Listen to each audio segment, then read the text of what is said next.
pinjol nggak akan bisa menagih selamanya. Oke, kenapa seperti itu?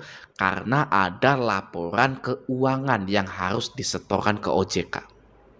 Ya, pinjol-pinjol ini wajib setor laporan keuangan ke OJK tersebut. Ya, jika laporan keuangan tersebut memiliki banyak minus atau banyak nasabah yang gagal membayar, maka OJK akan menyuruh pinjol-pinjol ini menyiapkan action plan. Ya, contohnya seperti ini. Anda pasti sering mendengar action plan OJK. OJK meminta action plan kepada pinjol untuk mengurangi tingkat gagal bayar. Anda kalau mengikuti channel ini pasti sering mendengar hal-hal tersebut. Ya, nah, salah satu action plan tersebut adalah menurunkan tingkat TWP-nya atau bahasa untuk kita rakyat-rakyat ini ya. Pinjol ini diminta oleh OJK untuk menurunkan jumlah nasabah yang galbay. Ya, sehingga laporannya itu bagus gitu loh ya. Wah, kok ini banyak yang galbay gitu kan. Coba action plan-nya turunkan nasabah-nasabah yang galbay.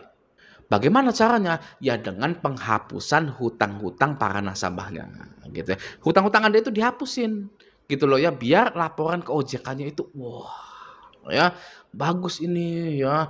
Nanti investor akan datang ini gitu. Jadi pinjol-pinjol ini akan melunasi hutang-hutang Anda atau yang biasa kita sebut auto lunas gitu ya. Nah, ketika proses action plan auto lunas tersebut sudah dijalankan oleh pinjol dan hutang Anda sudah lunas, maka nasabah tidak akan ditagih lagi. Ya, tapi di video ini tidak ada ilmu eksak, ilmu pasti itu tidak ada. Pinjol itu tidak ada ilmu eksaknya, tidak ada ilmu pastinya. Ya, contohnya Anda sudah bayar mau minjem lagi, boleh. Ya, tapi yang ketiga kalinya ya Anda outol, padahal Anda merasa sudah menjadi customer yang loyal.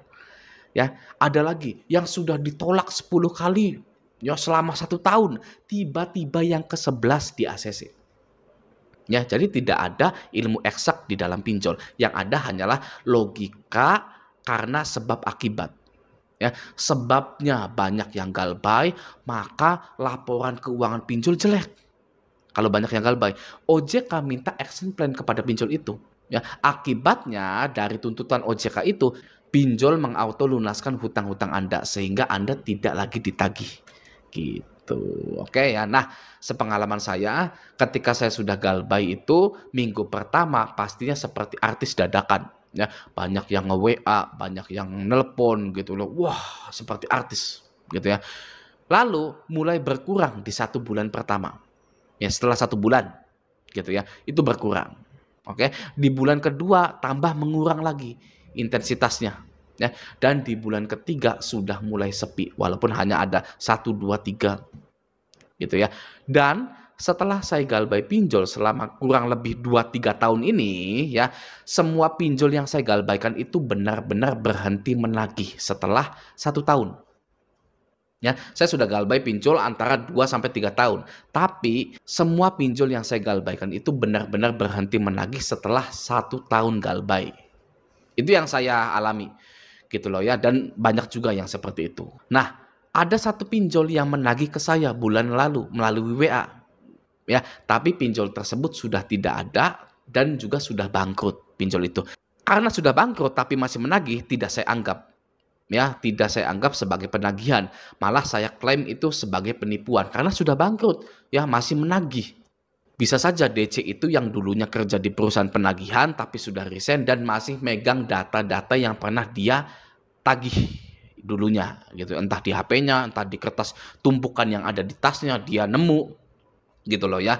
Itu bisa saja karena banyak kejahatan di pinjol-pinjol tersebut gitu ya. Jadi 1 tahun sudah tidak ada penagihan lagi. Kok lama banget bang 1 tahun? Ya jangan muluk-muluk ya, jangan muluk-muluk. Kita sudah galbay, sudah menang ya, nggak usah muluk-muluk mau minta yang lainnya gitu ya. Kita itu sudah galbay, sudah menang. Jadi itulah berapa lama pinjol menagih ya. Kalimat yang sering berseliweran di dunia perpinjolan. Seakan-akan pertanyaan tersebut tidak akan bisa hilang selama pinjol masih ada. Ya, salah satu resiko gagal membayar pinjol adalah teror yang mengerikan dan masif. Ya, ciri khas penagihan pinjol itu ya maki-makian dan banyaknya pesan atau spam penagihan yang dikirim untuk para nasabahnya. Ya, setiap hari Anda akan merasakan dikejar-kejar orang, padahal orang tersebut tidak pernah muncul di hadapan Anda. Ya, kok bisa ya Anda tidak pernah bertemu dengan orang itu tapi Anda takut? Ya, apakah untuk menakut-nakuti orang zaman sekarang caranya itu mudah sekali ya, adalah dengan pinjami uang lalu teror dia sampai mampus? Gitu ya. Sangat mudah sekali ya untuk menakut-nakuti orang zaman sekarang ya, padahal nggak pernah ketemu, ya. Nah, untuk terlepas dari pinjol-pinjol itu, yang perlu Anda lakukan adalah tidak menjadi orang-orang mayoritas tersebut ya.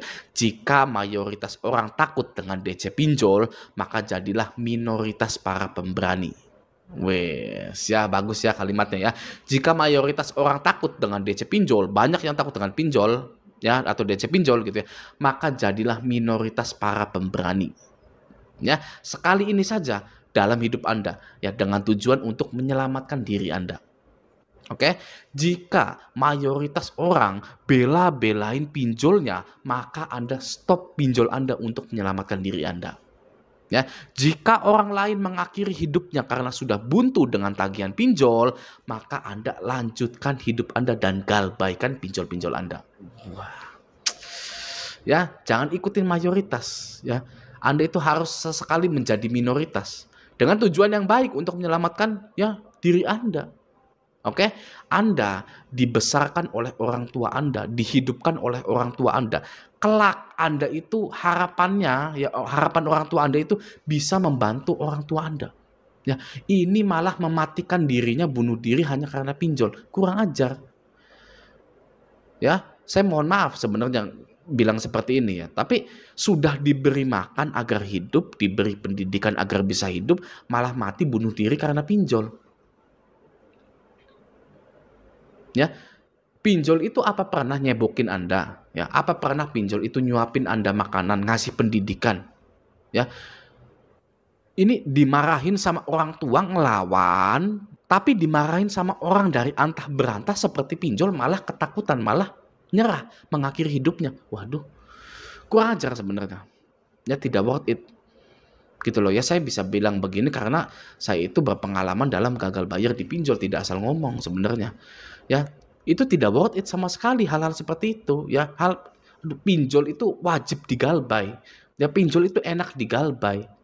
Ya jangan nyerah karena aduh tagihan pinjol ini gimana ini pekerjaan saya, gimana nanti kalau dipecat. Kalau Anda harus dipecat, kalau takdirnya dipecat, maka keluar saja Anda itu, cari kerjaan yang lain. Sebenarnya seperti itu. Ya, nggak usah takut-takut sebenarnya. Sekali ini saja daripada Anda menyerah. Aduh, kerjaan saya berantakan. Ya, nanti rumah tangga saya berantakan. Ya sudah, saya tidak kuat. Ya, mengakhiri hidup saja. Gitu. Aduh, no. Ya, masih mending misalkan saya dipecat, pecat saja, Pak. Pecat saja, pecat hari ini. Pecat gitu. Ya. Saya mau nyari kerjaan yang lain. Gitu. Mana pesangon saya? Gitu kan, dihitung. Saya sudah lama bekerja di sini berapa lama gitu kan ya, saya buat nyari kerjaan lain. Jadi Anda ini sesekali harus menjadi pemberani gitu ya untuk menyelesaikan masalah pinjol ini gitu. Oke ya, nah semoga video ini bisa bermanfaat untuk Anda semua. Sampai jumpa di video selanjutnya.